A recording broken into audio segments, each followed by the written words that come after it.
Em relação à questão do livro da vida, é uma resposta, é uma pergunta simples, mas tem geralmente uma resposta difícil, na medida em que há muitos livros da nossa vida, porque há muitos momentos diferentes da nossa vida, e portanto há livros que são importantes aos 15 anos, outros livros que foram importantes aos 23, outros livros que foram importantes aos 30.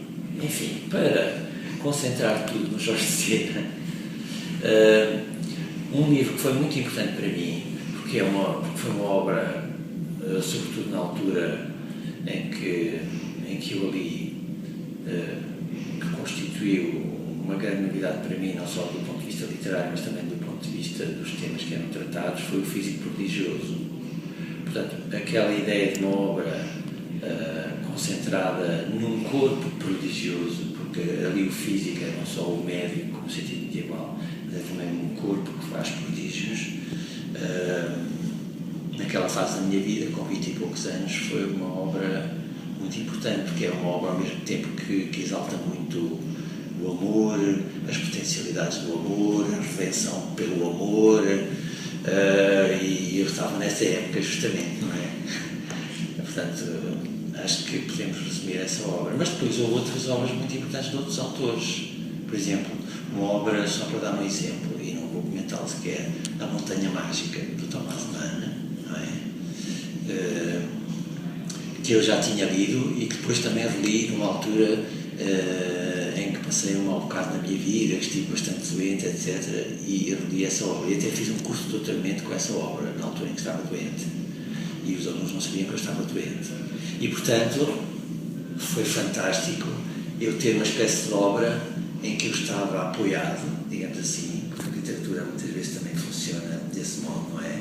Como um apoio que nós temos para fases difíceis da nossa vida, ou alegres, como no caso do Físico Prodigioso.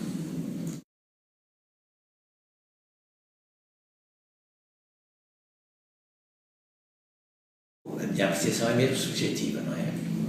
Para quem, como eu, esteve muito envolvido a seguir ao 25 de Abril e até um bocadinho antes, em atividades contra o anterior regime, enfim, o verde atual é um verde um bocadinho pálido, o vermelho também está bastante alaranjado, até com piada à atual cor do partido fundamental do governo, mas, portanto, quer dizer, o verde e vermelho, aqui se pressupunha, o verde e vermelho, que são as cores da bandeira nacional, não é? Pressupunha uma certa intensidade em termos de uso da liberdade. E nós temos esse uso da liberdade em termos formais, realmente, não é? Portanto, desse ponto de vista, não nos podemos queixar, antes pelo contrário, a situação em que vivíamos há 30 ou 40 anos atrás era insuportável.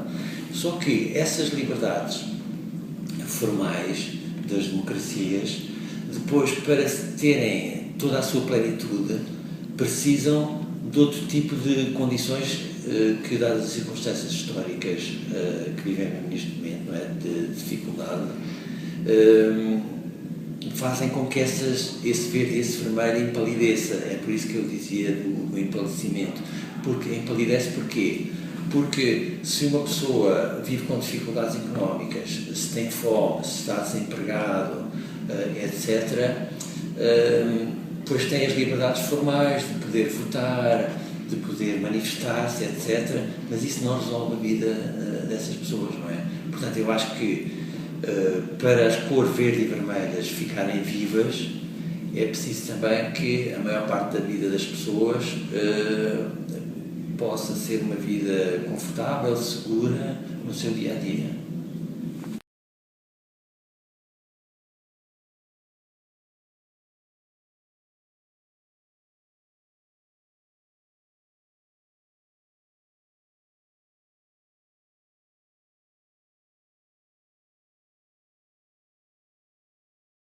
Esta ideia, portanto, o que é que o Jorge Sena diz? Que nós oscilamos muito, e isto realmente é quase uma característica cultural nossa. Oscilamos muito pela necessidade de proteção, ter um pai protetor, não é? Nem que seja um ditador, ter um pai protetor, nem que o nosso pai seja autoritário. Ou então, cair no extremo oposto de uma liberdade sem freio, no sentido de uma liberdade que pode ser desrespeitadora da liberdade do nosso próximo, não é? E creio que as duas frases têm que ver com estes dois opostos.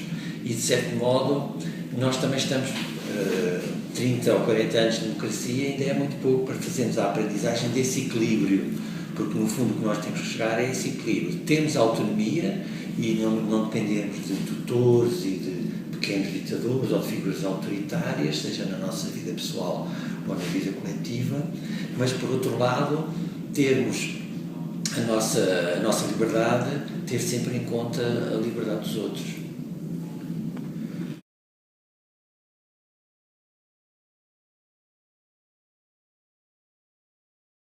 Bom, esta é a pergunta mais difícil, porque é uma pergunta que tem que ver com uma parte de mim que ainda por cima tento manter o mais discretamente possível. Não só aqui na faculdade, mas mesmo lá fora. Sou um poeta que publica pouco, não é? Não quer dizer que as pessoas que publicam pouco escrevam pouco, mas às vezes é isso, mas no meu caso publica pouco. E a experiência que eu tenho, portanto, agora tentando generalizar um bocado a resposta, é que o facto de como vamos ser apreciados no futuro, claro, pode ser um motivo de interrogação para nós, não é? Porque é bom sempre ser reconhecido no presente. No presente é que nós devemos ser reconhecidos, porque o futuro muitas vezes ultrapassa o nosso tempo de vida.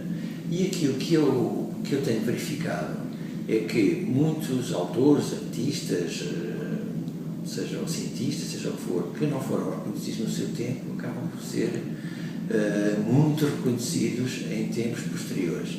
E